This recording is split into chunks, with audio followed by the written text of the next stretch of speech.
Hello, I'm Sam Stovall, U.S. Equity Strategist for S&P Capital IQ. In this week's Sector Watch, I discussed our second half investment outlook.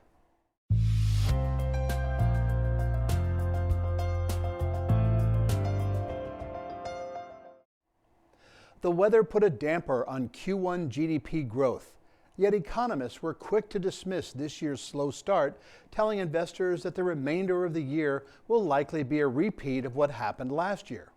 But will it? Already 2015 is not shaping up the way 2014 did. Economic growth is expected to be slower this year than last. S&P 500 earnings per share growth will have difficulty keeping its head above water.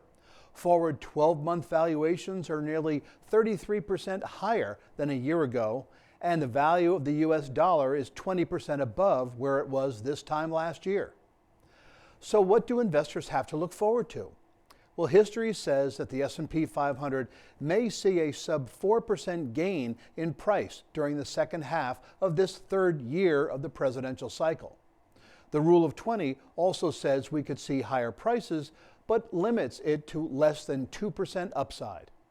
Tailwinds include low inflation and interest rates even after the expected start of the rate tightening cycle, as well as a projected V-shaped recovery in earnings per share.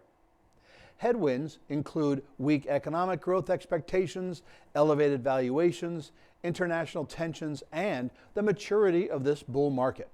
As a result, S&P Capital IQ remains bullish, but with a lowercase b, and recommends a neutral stance, advising not trying to time the next top while also not going too far out on the risk curve. I'm Sam Stovall, and I'll talk with you again next week.